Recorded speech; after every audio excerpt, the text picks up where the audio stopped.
Assalamualaikum warahmatullahi wabarakatuh. Perkenalkan, nama saya Sugiarto, NIM 2012011821. Saya pada pertemuan kali ini saya akan membahas tentang makalah saya yang berkaitan dengan iddah. Pertama, yaitu pengertian iddah. Iddah berasal dari bahasa yang artinya jumlah bulan yang harus dilewati seorang perempuan yang telah diceraikan, talak, atau ditinggal mati oleh suaminya. Adapun makna iddah secara istilah adalah masa penantian seorang perempuan setelah diceraikan atau ditinggal mati oleh suaminya. Akhir masa iddah itu ada kalanya ditentukan dengan proses kelahiran, masa haid atau masa suci, atau dengan bilangan bulan. Menurut ulama Hanafiyah, iddah adalah ketentuan masa penantian bagi seorang perempuan untuk mengukuhkan status memorial pernikahan yang bersifat material seperti memastikan kehamilan, atau untuk menyelesaikan hal-hal yang bersifat etika moral seperti menjaga kehormatan suami. Kalangan Malikiyah memberikan definisi lain. Menurut iddah merupakan masa kosong yang harus dijalani seorang perempuan. Pada masa itu ia dilarang kawin disebabkan oleh talak, cerai, atau ditinggalkan mati sang suami. Dasar hukum iddah. Iddah wajib bagi seorang istri yang dicerai oleh suaminya, baik cerai karena kematian maupun cerai karena faktor lain. Dalil yang menjadi dasar adalah firman Allah Subhanahu wa taala dalam surat Al-Baqarah ayat 234. A'udzubillahi minasyaitonirrajim. Walladzina tuwaffawna minkum wa yadharu aswajan yatarabbasna bi anfusihinna arba'ata ashhurin wa asra fa idza balagna ajalahunna fala junaha 'alaikum fima fa'alna fi anfusihinna bil ma'rufi wallahu bima ta'maluna khabir.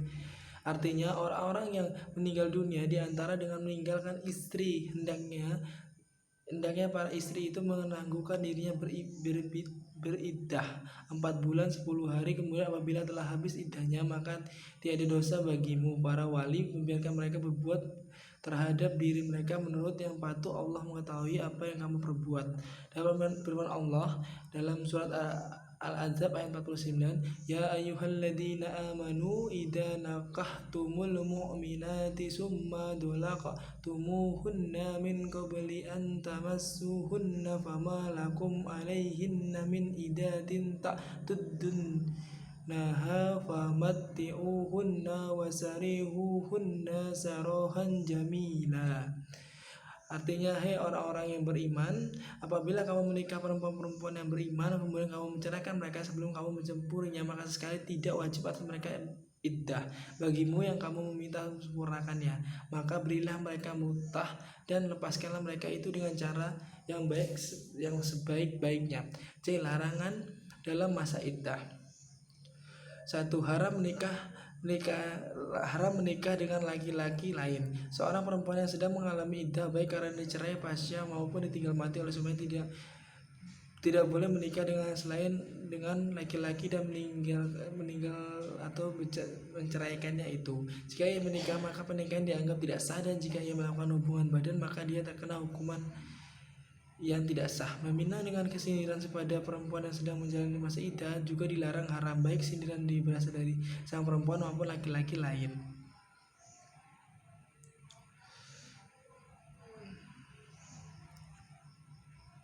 2. Haram keluar rumah kecuali karena alasan darurat. Perempuan yang sedang menjalani masa iddah tidak boleh keluar dari rumah yang ditinggali bersama suami sebelum bercerai. Dia baru boleh keluar jika ada keperluan mendesak seperti membeli kebutuhan pokok atau obat-obatan. Selain itu, suami juga tidak boleh memaksa keluar rumah kecuali jika dia telah melakukan perbuatan terlarang seperti berzina. Fuqaha memang perbedaan pendapat mengenai kedua istri yang ditalak di rumah menjalani masa iddah. Para ulama penganut mazhab Hanafi berpendapat bahwasanya tidak diperbolehkan bagi seorang istri yang ditalak maupun baik keluar dari rumah pada siang maupun malam hari. Sedangkan bagi istri yang tinggal mati oleh suaminya boleh keluar siang hari dan sore hari. Ulama penganut mazhab Hambali membolehkan keluar pada siang hari baik karena ditalak maupun ditinggal mati oleh suaminya. Sedangkan Ibnu Qudamah pendapat bagi istri yang sedang menjalani masa iddah boleh keluar rumah untuk memenuhi kebutuhan pada siang hari baik itu karena ditalak maupun karena ditinggal mati suaminya. Allah Subhanahu wa taala berfirman dalam surat Al-Talaq ayat 1.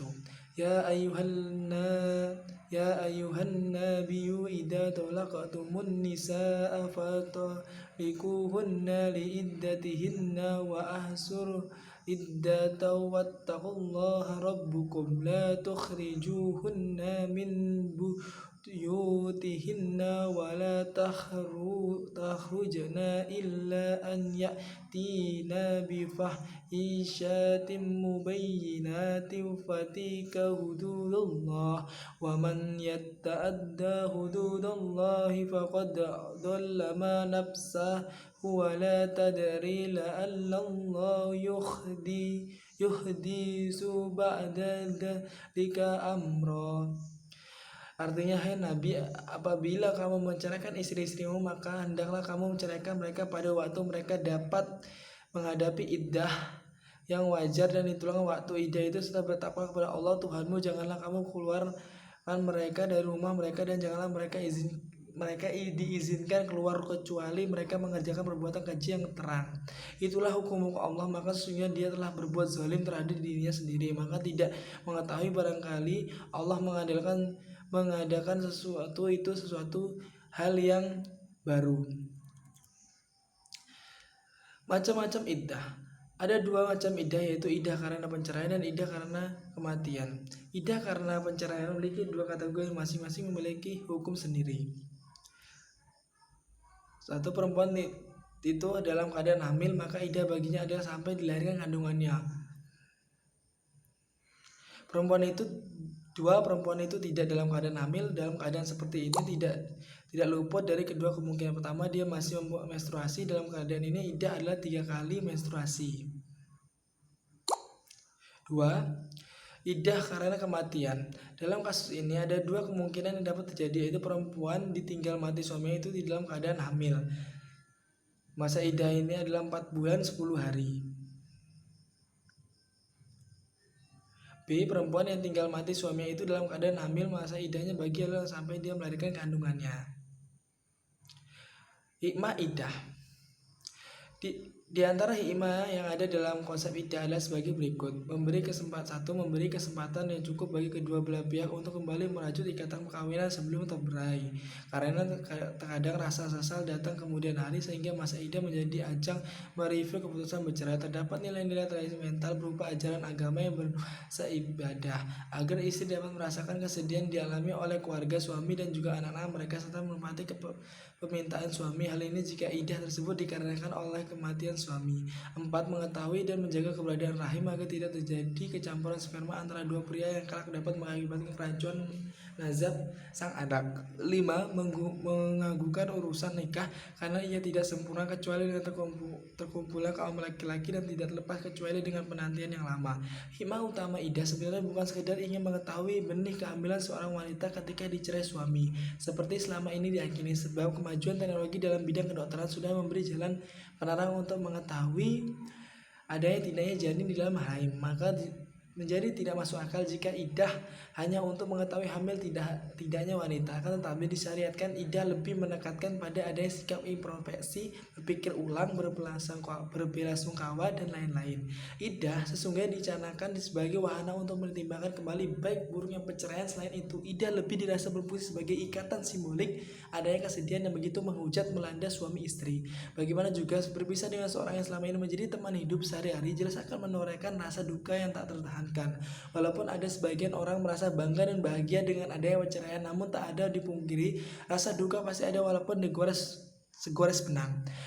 Dari sini kita dapat membaca bahwa iddah adalah etika moral perceraian yang mengikat antara suami istri. Dalam ajaran iddah akan lebih dirasakan nilai kemanusiaan, lebih dipahami sebagai rasa emosional yang kokoh antara suami istri dalam bentuk kepribadian yang penuh utuh sebagai insan yang beretika.